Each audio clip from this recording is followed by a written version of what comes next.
Hi friends, here we are introducing the poem When I Was Growing Up by the famous Chinese American writer Nellie Wong. First of all, here I am going to talk about the author. Nellie Wong was born in 1934 in Oakland, California. She is a famous revolutionary feminist poet who addresses social causes. Her parents were Chinese immigrants. She studied creative writing in San Francisco State University. During the World War II, when Japan bombed the naval base at Pearl Harbor, Nellie was a child. This had a fearful and painful impact on her life because people would think she is a Japanese, whereas she was a Chinese American. The recurring themes in her poetry are feminism, immigration, and identity. She wrote at length about the Asian immigration to America. According to her, women would continue fighting for liberation of women, since it is as necessary as breathing. She was very concerned about the plight of immigrant women. She believed that women are not condemned to live as victims on this earth. She was an advocate of revolutionary feminism. She thinks women as the most oppressed in the world. Social feminism, she thought that was the key to a better world. Many of her poems come from her working life. She says, "A lot of my poems come from the workplace. That is where I have experienced a great deal of sexism and racism." Nellie's poems, like Where is My Country, raise issues regarding her Chinese American identity. Some think she is a Korean, others as a Mexican or a Filipino.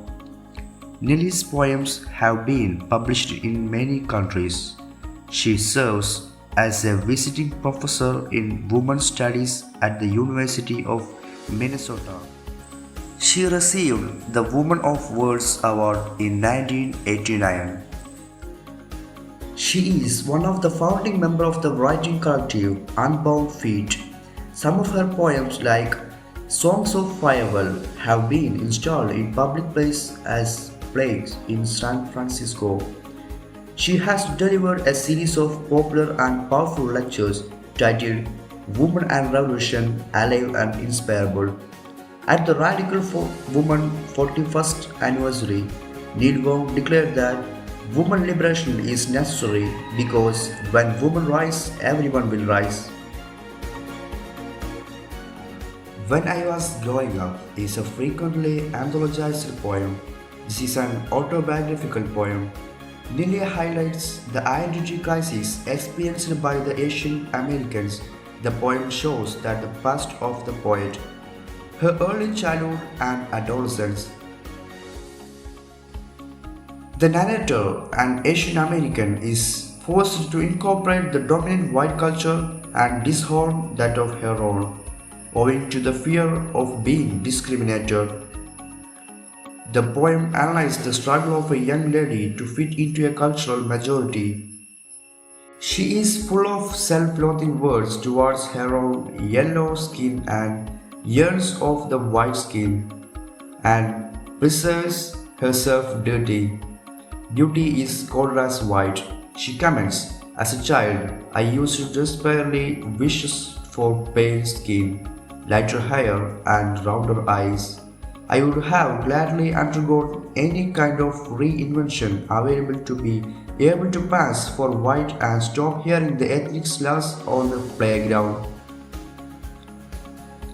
In the concluding stanza, there is a transition and self-realization effect as she discovers her ethnic identity.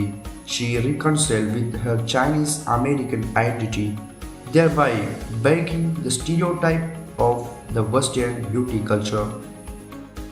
The poem is in the past tense. The noticeable features are the indented stanzas and the little usage of capitalization. We also find rhetorical questions, imaginary and repetitions.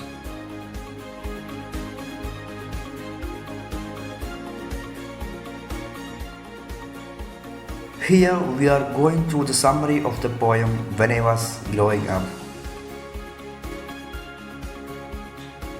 Now I know that once I wanted to be white. You may ask me why. When I was growing up, people told me I was dark. I saw in the mirror and realized I was dark in my body and soul and in my own narrow vision. When I was growing up, my sisters who had fair skin got prized for their beauty. I felt all the more worse as a crush between high walls. When I was growing up, I read magazines and saw movies. I saw blonde movie stars with white skin and sensuous lips. To be like them, to be elevated to their position, to become a woman desirable like them, I began to wear imaginary pale skin. When I was growing up, I was proud of my English, my grammar, and my spelling. I was fitting in the group of smart Chinese children, thus I felt belonging in line.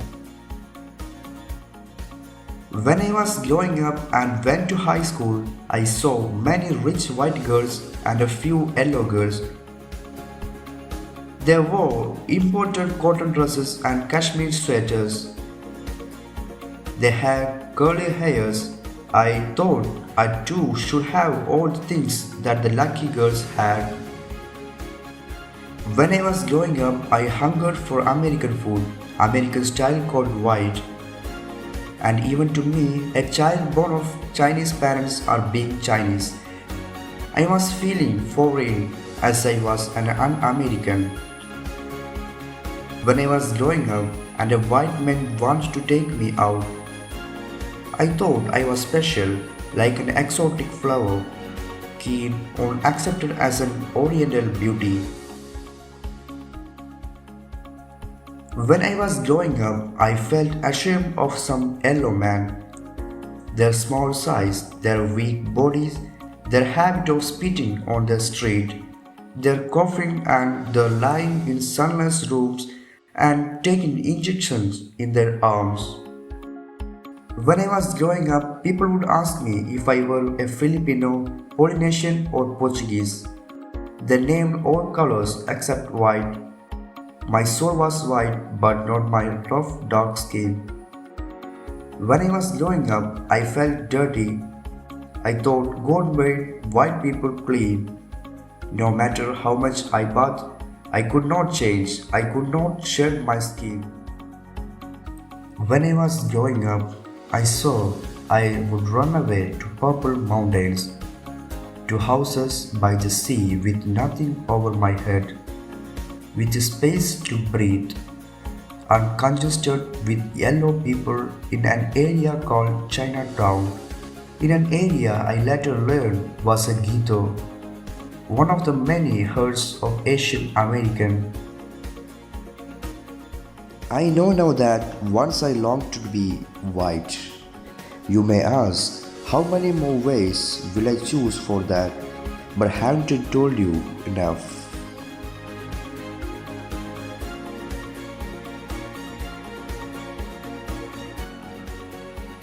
Now I would like to talk about the theme of the poem When I Was Growing Up. Nellie Wong's When I Was Growing Up is certainly a poem of resistance. In the poem, we see how a Chinese American girl tried to resist the inferiority complex she has because of her skin color. She is abused and insulted by others because of her yellow skin, and she does all she can to shed her skin, but unfortunately, that doesn't happen. Even at home, she is a victim of discrimination. Her sisters have paler skin and they were much appreciated for their beauty. She feels bad at this and she thinks she is crushed between high walls. Outside her home, also she has a lot of problems. Many people think her to be a Filipino or a Mexican or a Portuguese or a Polynesian, and they ask her if she is a Filipino and so on. This makes her feel alienated and All this happened because of her skin. The white culture has its own concepts of beauty. This concept is popularized in their magazines, movies, newspapers, and other social media. In their concept, the first ingredient of beauty is whiteness. Black people, brown people, and yellow people are not beautiful to them. The white skin should be accompanied by curly blonde hair. Lanky black hair does not come in the area of beauty. Then they want their lips to be ruddy and sensuous. Pale lips, thin lips, black lips, etc. do not come have a place in the beauty books. They also want robust bodies and round eyes. They don't want too thin people but strong ones. They should also wear imported clothing and look elegant. We see how the high school girl in the Nelly Wong feels when she sees the rich white girls and a few yellow girls in her school. They wore important cotton dresses and Kashmiri sweaters. They had curly hairs. She thought she too should have all the things that the lucky girls had. We see her taking bath too many times in the hope of shedding her white skin. She thinks God created the white people clean, but herself was dirty because of her yellow skin. Now, take a look through the questions of the chapter. What was the discrimination practiced among the siblings that made the poet feel crushed between high walls? The poet's sisters had fair skin, and so they got prized for their beauty. This made the poet feel crushed between high walls. What is the image of the disabled woman that is seen in the poem? The image of the disabled woman that is seen in the poem is to be like a blonde movie star with white skin and sensuous lips. What, according to the poet, was the concept of beauty that emerged through her habit of reading? According to the poet, the concept of beauty that emerged through her habit of reading was she should be a blonde with curly hair, with white or pale skin, and should be have sensuous lips. What made the poet proud of herself and experience a sense of belonging? She was proud of her English, her grammar, and her spelling. She was fitting in the group of smart Chinese children, thus she felt belonging and in line. What was regarded as un-American? Not eating American food and not following the American style, not having white skin and being born of Chinese parents are regarded as un-American. Why was the poet ashamed? She was ashamed of some yellow men, their small size, their weak bodies, their habit of spitting on the street, their coughing, and their lying in sunless rooms and taking injections in their arms.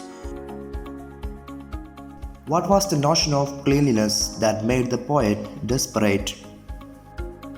She thought God made white people clean. Her concept of cleanliness was white. She bathed many times to get her skin color white, but she could not shed her skin, and this made her desperate. Where did the girl wish to escape to in her childhood fantasies? She wanted to run away to purple mountains, to house by the seas with nothing over her head, with space to breathe, uncongested with yellow people. What is the transition suggested in the concluding lines of the poem? In the concluding lines, a self-realization is effected as she discovered her ethnic identity. She reconciled with her Chinese-American identity, thereby breaking away from the stereotyping of Western beauty culture.